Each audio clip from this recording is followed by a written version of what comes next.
جو اللہ کو منظور ہوتا ہے وہی ہوتا ہے. کہتے ہیں مین پروپوزز گاڈ ڈسپوزز. اگر اللہ تعالیٰ نے یہ 5 چیزیں اپنے ہاتھ میں رکھی ہیں، زندگی، موت، عزت، ذلت، رزق، اگر یہ انسانوں کے ہاتھ میں ہوتا تو ایک دوسرے کو سب پناہ کر دیتے. تو یہ اللہ کے ہاتھ میں ہوتی ہیں. کسی کے جو ہے برا چاہنے سے کوئی ختم نہیں ہو جاتا ہے، اور کسی کی خواہشات سے جو ہے وہ بادشاہ سلامت نہیں بن جاتا ہے. لیکن سب سے بڑی بدقسمتی یہ ہے کہ ہم اپنا اقتدار کی جنگ میں اتنا جو ہے آگے نکل گئے ہیں کہ ہم نے بالکل جمہور کو، عوام کو بالکل نظر انداز کر دیا ہے. اب پیٹرول بم جو ہے سونامی گرایا جاتا ہے، اتنی مہنگائی کر دی گئی ہے. یہ ذاتی مرتبہ ایک اور تحفہ شہباز شریف کا، پی ڈی ایم کی حکومت کا ماشاءاللہ عوام پر ایک اور مسلط ہو رہا ہے. پرائم منسٹر صاحب فرما رہے ہیں کہ ابھی تو سینسس جو ہے وہ ہونا ہے، اور سینسس کا جو ہے پھر الیکشن کمیشن نے تاریخ دینی ہے، اور الیکشن کمیشن کہہ رہا ہے کہ جی اس میں 6 مہینے اور لگیں گے. تو میں نے تو کہا کہ ان کی نیت کوئی نہیں ہے الیکشن میں الیکشن کروانے کی. البتہ 12 اگست کو یا شاید 2-4 دن پہلے جو ان کی ایک بن رہی ہے، شاید اس سے پہلے جو ہے تحلیل ہو جائے اسمبلی، تو پھر جو ہے یہ تو گھر سے فارغ ہو جائیں گے. یہ فارغ ہو جائیں گے. سر جس طرح خان صاحب نے ملٹری سیکرٹری کا نام دیا کہ ان کو ایک گواہ کے طور پر پیش کیا جائے، تو سر کیا قانونی طور پر سر ان کو عدالت میں پیش کیا جا سکتا ہے؟ سر حاضر سروس میجر جنرل کے رینک ہے سر آج. دیکھیں جنرل ہو یا کوئی بھی ہو، وہ ایک سرکاری ملازم ہے. بالکل عدالت اس کو اگر چاہے تو طلب کر سکتی ہے. لیکن اگر ہمارا نظام ہی اتنا کمزور ہو گیا ہے کہ ہر چیز تابع ہو گئی ہے کسی اور کے، اور قانون کی بالادستی نہیں رہی ہے، اور آئین کی حکمرانی اس ملک میں نہیں ہے، تو پھر ظاہر ہے کہ اگر عدالتیں کمزور ہو جائیں گی تو پھر یہی ہوگا. اب دیکھیں یہاں چیف جسٹس صاحب کی بینچ نے حکم دیا کہ 14 مئی کو الیکشنز کروائے جائیں، نہیں کروایا. حالانکہ میری نظر میں پرائم منسٹر کو نااہل کر دینا چاہیے تھا سزا کر کے، چاہے وہ ٹل دی رائزنگ آف دا کورٹ، تا برخاست سے عدالت ہی کرتے.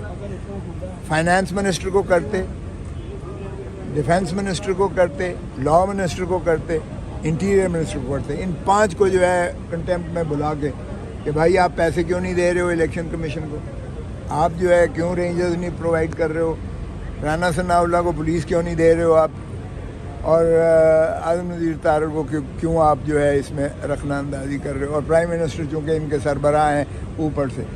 یہ جب تک نہیں ہوگا، جب تک محاسبہ نہیں ہوگا، قانون کی عملداری نہیں ہوگی، آئین کی عملداری نہیں ہوگی، تو آپ کی غلامی مقدر ہے، چاہے وہ گورا جاتے جاتے مختلف بل پاس کریے. آپ کس بلوں کی کیا اصلیت ہے؟ قانون سازی پر بڑی تیزی لے آئے اور مختلف بل ایسے بھی پاس کیے جا رہے ہیں جن کا جو ہے وہ پریکٹیکلی عمل درآمد ان پر ہو بھی نہیں سکتا. بالکل ہو سکتا ہے، انہی کے گلے پڑیں گے. اب انہوں نے آفیشیل سیکریسی ایکٹ میں ترمیم کر دی ہے نا، ٹھنڈ پہ گئی ہے نا کہ کسی کے گھر میں بھی بغیر آپ اس کے گھس سکتے ہو، اور کسی کے جو ہے آپ ڈیٹین کر سکتے ہو، اور کسی کو آپ پکڑ سکتے ہو، اور کوئی جواب دہی نہیں ہے. یہ انہی کے گلے پڑے گا، آپ فکر نہ کریں. جی ابھی بھی تو ایسے ہی ہو رہا ہے اس کے بغیر اب قانونی تحفظ دے دیا، اور اس پارلیمنٹ میں ماشاءاللہ دے دیا ہے جس کا ترہ امتیاز یہ شہباز شریف کو ہمیشہ کے لیے جائے گا کہ انہوں نے ایسے ڈریکونین قانون پاس کیے ہیں جو انہی کے سامنے آئیں گے. کیونکہ جب دوسروں کے لیے آپ گڑھا کھودتے ہیں تو ماشاءاللہ آپ خود بھی اس میں. الیکشن کب ہوتے ہوئے نظر آ رہے ہیں؟ الیکشن ابھی تو دور دور تک نظر نہیں آ رہے ہیں. دیکھیں کیئر ٹیکر گورنمنٹ ان کی مرضی کی نہیں بننی ہے. یہ چاہے دبئی میں میٹنگز کرتے رہیں، چاہے لندن میں یہ میٹنگز کرتے رہیں، چاہے یہاں جو ہے کہیں اور کرتے رہیں، چاہے وہ اپنا کیا نام ہے جاتی عمرہ کرتے رہیں، جہاں مرضی کرتے رہیں. عدالتوں میں جو خفیہ چھاپے مارنے والوں کو، گھروں سے اٹھانے والوں کو طلب کر سکے، جس طرح اختیار دیا گیا آفیشیل سیکریٹری ایکٹ میں. دیکھیں بنیادی طور پر حکومت ذمہ دار ہے. یہ جس نے افواج پاکستان ہے، یہ ایک ادارہ ہوتا ہے جو حکومت کے تابع ہوتا ہے. یہ حکومت کی مرضی کے بنا کوئی عمل نہیں کر سکتا. اس کا مواخذہ تو حکومت کو جواب دینا پڑے گا، اور دینا چاہیے. ان کو چاہیے عدالتوں کو کہ یہ بلائیں حکومت کو، انٹیریئر منسٹر کو بلائیں، ڈیفنس منسٹر کو بلائیں، پرائم منسٹر کو بلائیں. ان کو بلا کے تو پوچھیں ان سے، اور ان کی جواب دہی کہیں. اگر یہ کہتے ہیں کوئی اور لے گیا اٹھا کے لے گئے تو بھی ان کا کوئی یہ جواز نہیں بنتا ہے, کسی قانون میں ان کا یہ جواز نہیں بنتا ہے, تو بھی حکومت وقت ذمہ وار ہے. لہذا ان کو ڈائریکٹ ان کے ساتھ جو ہے کلیش لینے کی ضرورت ہی نہیں, کسی کو نہیں ہے.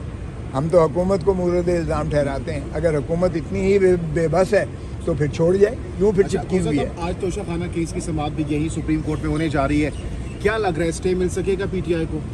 100% ملنا چاہیے, اس لیے کہ اس میں کچھ نہیں ہے. اگر آپ دیکھیں تو نہ میعاد کے اندر کیا گیا ہے, نہ ان کو اختیار سماعت ہے. یہ بلڈوز کرنے کی کوشش کی جا رہی ہے. مجھے یقین ہے کہ سپریم کورٹ جو ہے قانون اور آئین پر عملداری کرتے ہوئے یہ اس میں یقیناً. سر کل آپ کو ڈرپ لگی ہوئی تھی, ابھی بھی آپ کے ہاتھ پہ نشان ہے, تو آپ اتنی بیماری کی حالت میں سپریم کورٹ آ گئے ہیں. دیکھیں ملک اور قوم کی خاطر میں کسی حد تک بھی جا سکتا ہوں, اور عدلیہ کے توقیر اور اس کی تعظیم کے لیے میں بیماری کو میں جو ہے بالکل پسند پوچھتا ہوں. ڈرپ کیوں لگانی پڑی آپ کو؟ وہ ڈی ہائیڈریشن, فوڈ پوائزننگ ہو گئی تھی. اب فوڈ پوائزننگ سازی تھی. عمر کا بھی تقاضا ہے سر. عمران خان صاحب کا مستقبل کیا دیکھ رہے ہیں سیاسی مستقبل؟ ابھی عمران کا مستقبل آج اگر عوام پر چھوڑا جائے تو 2/3 سے زیادہ وہ واپس آئیں گے, باؤنس بیک کریں. اور اگر عوام کی کوئی سنوائی نہیں